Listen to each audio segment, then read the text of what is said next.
یہ کتاب جس کا نام ہے 7ویں صدی کی مدینہ اکنامکس، انسانیت کا معاشی نظام، یہ کتاب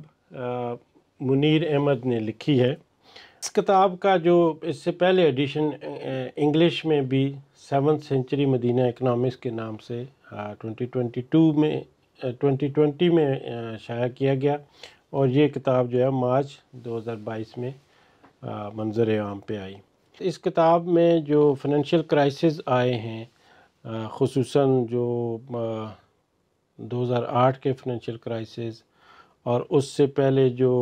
کمیونزم کا فال تھا، اس کے بیک گراؤنڈ میں جو ڈیبیٹس جنریٹ ہوئی ہیں دنیا میں، اس کو ڈسکس کیا گیا ہے، اور اس کی بنیاد پہ جو ایتھیکل بینکنگ اور شیئرڈ پراسپیرٹی کے کنسیپٹ آئے ہیں، ان کو یہاں پہ ڈسکس کیا گیا ہے۔ یہ بڑی منفرد کتاب ہے اس حساب سے کہ جس میں ایک پراپر ریسرچ بیسڈ فیکٹ کو ڈسکس کیا گیا ہے۔ جو ویسٹرن اکانومسٹ ہیں، جو کیپٹلسٹ سسٹم یا جو کمیونزم سسٹم کے جو ڈیفیشنسیز تھیں، ان کو جنہوں نے ڈسکس کیا ہے، ان کو یہاں پہ کوٹ کیا گیا ہے، اور پھر جو مدینہ کے اکنامک سسٹم کے جو ریلیونس ہے وہ موجودہ دور کے ساتھ اس طرح پیش کی گئی ہے کہ وہ آج کے دور کے مسائل کا حل ہمیں نظر آتی ہے۔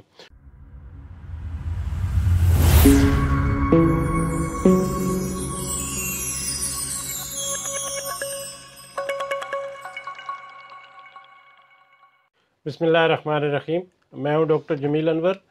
اور آج میں ایک یونیورسٹی میں موجود ہوں، یہاں پہ ایک سیمینار کے سلسلے میں، اور اس سیمینار کے جو میرا ٹاپک ہے اس کی تیاری میں میں بہت ساری چیزیں پڑھ رہا تھا، لوگوں کو سن رہا تھا، لٹریچر ڈھونڈ رہا تھا، تو اسی دوران اتفاق سے مجھے ایک کتاب موصول ہوئی گفٹ کے طور پہ، اور جس نے میرے بہت سارے سوالوں کے جواب جو ہے وہ مجھے دے دیے، اور بہت سارے دوسرے لوگوں کے ذہنوں میں جو اس طرح کے سوال ابھرتے ہیں ان کا جواب بھی اس میں موجود ہے۔ یہ کتاب جس کا نام ہے 7ویں صدی کی مدینہ اکنامکس، انسانیت کا معاشی نظام، یہ کتاب منیر احمد نے لکھی ہے، اور یہ منیر احمد اسٹیٹ بینک میں کافی سینئر عہدوں پہ رہے ہیں، کوئی 30 سال سے زیادہ انہوں نے اسٹیٹ بینک میں مختلف عہدوں پہ کام کیا۔ Economics, political science, Islamic history, فلسفی اور لٹریچر ان کے پسندیدہ موضوعات رہے ہیں، اور ان کا جو تجربہ ریسرچ کے ساتھ اور پھر آپریشنز کے ساتھ اور پالیسی میکنگ میں رہا ہے، وہ اس تجربے کو لے کے انہوں نے جو ہے وہ بہت سارے ان سوالات کے جواب دینے کی کوشش کی ہے جو موجودہ دور میں جب ہم سیرت کو ریلیونٹ کرنا چاہتے ہیں، اپنی اکانومی کو ٹھیک کرنے کے لیے، اپنے بزنسز کو ٹھیک کرنے کے لیے، اپنے کاروبار کو آگے بڑھانے کے لیے، تو جن مشکلات کا سامنا ہوتا ہے اور جو سوال ہمیں ان کی جو پریکٹیکل اپلیکیشن نظر نہیں آتی، تو ان سوالوں کا جواب جو ہے وہ اس کتاب میں دینے کی کوشش کی گئی ہے۔ یہ کتاب دوسری کتابوں سے بہت مختلف ہے۔ عام طور پہ جو اس موضوع پہ کتابیں لکھی گئی ہیں ان میں ایک جو واعظانہ قسم کا مواد موجود ہوتا ہے، اور جو ریڈر ہوتا ہے یا جو پریکٹیشنرز ہوتا ہے یا جو طالب ہوتا ہے ان سوالوں کے جواب میں، وہ اس کو ایک سرسری سا جائزہ تو ملتا ہے، لیکن وہ اپنے موجودہ دور کو ریلیونٹ نہیں کر پاتا سیرت کے دور سے، حضور صلی اللہ علیہ وسلم کے اور صحابہ کے دور سے، یا اس دور سے جس میں جو ہے وہ مسلمان پوری دنیا میں حکمرانی کرتے تھے،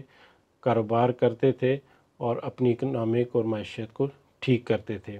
تو یہ کتاب ان سوالوں کا جواب دیتی ہے۔ اس کتاب کا جو اس سے پہلے ایڈیشن انگلش میں بھی 7th سینچری مدینہ اکنامکس کے نام سے 2020 میں شائع کیا گیا، اور یہ کتاب جو ہے مارچ 2022 میں منظر عام پہ آئی۔ اب اس کتاب کو اگر کھول کے دیکھیں تو اس میں جو ایشوز جو ہیں ڈسکس کیے گئے ہیں، اور ان ایشوز کو موجودہ جو اکنامکس کے ماڈلز ہیں، تھیوریز ہیں، اور جو لیڈنگ اکانومسٹ ہیں ان کے ریفرنسز کے ساتھ ڈسکس کیا گیا ہے، اور ان کا سلوشن جو ہے وہ پیچھے جو مسلمانوں کے عروج کے دور تھے ان سے لنک کیا گیا ہے۔ مثلا اس میں جو ڈسکشن کی گئی ہے معاشی نظام کی تلاش میں، تو ہسٹوریکلی جو اسلام سے پہلے کا جو دور تھا اور جس میں منتشر قسم کی معیشت تک کی ایکٹیویٹیز کی جا رہی ہوتی تھیں، بارٹر سسٹم اور دوسرے جو اکنامک ایکٹیویٹیز تھیں، لیکن ایک مکمل سسٹم کی صورت جو اختیار نہیں کی گئی تھی، تو اس کو ڈسکس کیا گیا ہے۔ پھر اس میں اسلام سے پہلے جو عربوں کی معاشی زندگی ہے اس کو خاص طور پہ ڈسکس کیا گیا ہے، اور پھر جو حضور صلی اللہ علیہ وسلم کی زندگی ہے جس میں مکی دور بھی ہے اور مدنی دور بھی ہے، اور خصوصاً جو ہجرت کے بعد مدینہ کی ریاست قائم کی گئی ہے، اس دور میں حضور صلی اللہ علیہ وسلم نے کون کون سے کام کیے ہیں اس کو پورا احاطہ کیا گیا ہے اور ریلیونٹ کیا گیا ہے موجودہ دور کے ساتھ۔ اور اس میں یہ ڈسکس کیا گیا ہے کہ کس طرح حضور صلی اللہ علیہ وسلم نے جب ایک اسٹیٹ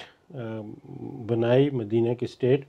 تو اس کی معیشت کو، اس کی مارکیٹ کو، اس کے بزنس کو کتنی ترجیح دی، اور اس کے پھیلاؤ میں جو ہے وہ کیا رول ادا کیا، اور وہ کیا پروسیسز اڈاپٹ کیے گئے۔ مثلا اس میں ڈسکس کیا گیا ہے کہ حضور صلی اللہ علیہ وسلم جب مدینہ تشریف لے گئے تو جو مسجد اور مواخات اور پھر جو مدینہ پیکٹ، ان کے ساتھ ساتھ جو ہے جو سب سے پہلا کام کیا گیا ہے وہ مارکیٹ کی ڈیولپمنٹ کا کام کیا گیا ہے، اور وہ مارکیٹ اس دور میں قائم کی گئی ہے جب مدینہ میں جو ہے یہودیوں کی جو اجارہ داری تھی، یہودیوں کی 3-4 مارکیٹس تھیں جو مختلف جگہوں پہ تھیں، اور حضور صلی اللہ علیہ وسلم نے ایک سیپریٹ مسلمانوں کے لیے الگ مارکیٹ بنائی، اس کو ٹیکس فری کر دیا، اس میں جو ہے وہ پرائس جو ہے وہ مارکیٹ فورسز پہ چھوڑ دی کہ مارکیٹ ڈرائیو کرے گی، لیکن اس کے پیچھے جو ہے وہ اس نے تاجر کو ہیرو کے طور پہ پیش کیا، سچے تاجر کو پیغمبروں اور شہداء کے ساتھ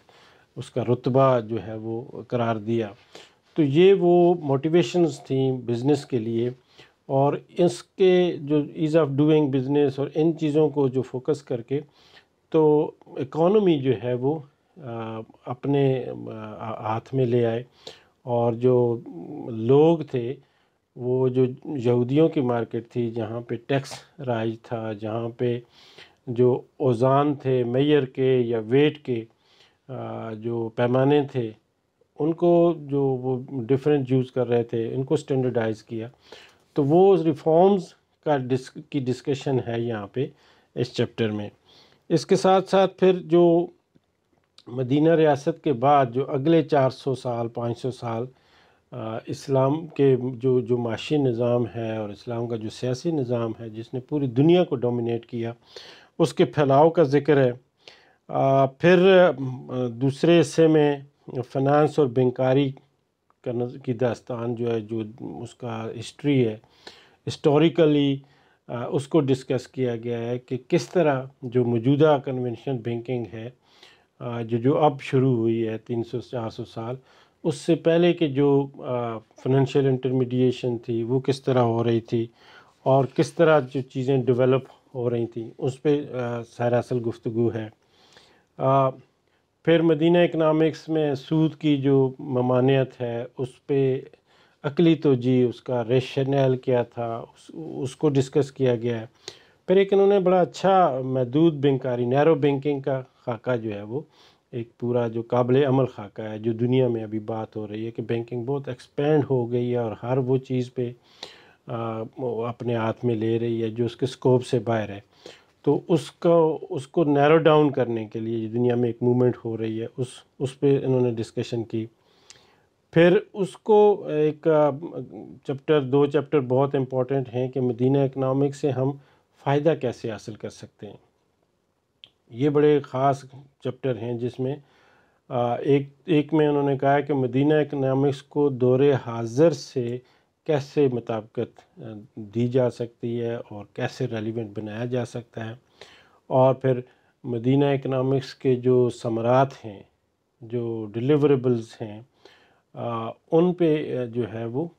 اس میں بات کی گئی ہے. اس میں جیسے ایز آف ڈوئنگ بزنس ہے، کنزیومر کی سوورنٹی ہے، اس طرح کے ایشوز کو ڈسکس کیا گیا ہے. اس کے ساتھ ساتھ اس کتاب میں جو فائنینشیل کرائسس آئے ہیں، خصوصاً جو 2008 کے فائنینشیل کرائسس اور اس سے پہلے جو کمیونزم کا فال تھا، اس کے بیک گراؤنڈ میں جو ڈیبیٹس جنریٹ ہوئی ہیں دنیا میں، اس کو ڈسکس کیا گیا ہے، اور اس کی بنیاد پہ جو ایتھیکل بینکنگ اور شیئرڈ پراسپیرٹی کے کنسیپٹ آئے ہیں، ان کو یہاں پہ ڈسکس کیا گیا ہے. پھر اس میں پاکستان میں اس جو مدینہ اکنامکس کا ماڈل ہے یا جو کنسیپٹ ہے، اس کو کس طرح پریکٹیکل امپلیکیشن اور اپلیکیشن کی جا سکتی ہے، پریکٹیکلی کس طرح اپلائی کیا جا سکتا ہے، اس کے کچھ خاکے جو ہیں وہ جو ڈویبل جو خاکے ہیں، فریم ورکس ہیں، وہ ڈسکس کیے گئے ہیں. اور اس کے ساتھ ساتھ اس میں جو کچھ سکسیس سٹوریز ہیں، جو کیس سٹڈیز کے طور پہ جو پاکستان میں بزنس مین نے ان کنسیپٹس کو لے کے چلے ہیں اور اس کی بیس پہ انہوں نے یہاں پہ کاروبار کو شروع کیے، تو وہ سکسیس سٹوریز شیئر کی گئی ہیں. تو یہ ایک پورا ایک قسم کا خاکہ ہے. یہ بڑی منفرد کتاب ہے اس حساب سے کہ جس میں ایک پراپر ریسرچ بیسڈ فیکٹ کو ڈسکس کیا گیا ہے. جو ویسٹرن اکانومسٹ ہیں، جو کیپٹلسٹ سسٹم یا جو کمیونزم سسٹم کے جو ڈیفیشنسیز تھیں، ان کو جنہوں نے ڈسکس کیا ہے، ان کو یہاں پہ کوٹ کیا گیا ہے. اور پھر جو مدینہ کے اکنامک سسٹم کے جو ریلیونس ہے وہ موجودہ دور کے ساتھ اس طرح پیش کی گئی ہے کہ وہ آج کے دور کے مسائل کا حل ہمیں نظر آتی ہے. تو میں یہ ریکمینڈ کروں گا کہ یہ کتاب ہر اس ٹیچر کو اور ہر اس اسٹوڈنٹ کو پڑھنی چاہیے جو ان سوالوں کے جواب تلاش کرنا چاہتا ہے. اس کا انگلش ورژن جو ہے وہ بھی بہت جاندار ہے. وہ ان لوگوں کے لیے زیادہ مفید ہے جو انگلش لٹریچر سے، انگریزی زبان سے زیادہ جو ہے وہ رہنمائی لے سکتے ہیں. اور اس میں لنک میں نیچے دے دوں گا اس کی ڈیٹیل کہ یہ کتاب آپ کہاں سے منگوا سکتے ہیں، اس کا فون نمبر اور ریفرنس دے دوں گا. تو میں یہ ریکمینڈ کرتا ہوں کہ یہ ہر لائبریری کا حصہ ہونا چاہیے، اور ہر اس انسان کو اس کو مطالعہ کرنا چاہیے جو سیرت کے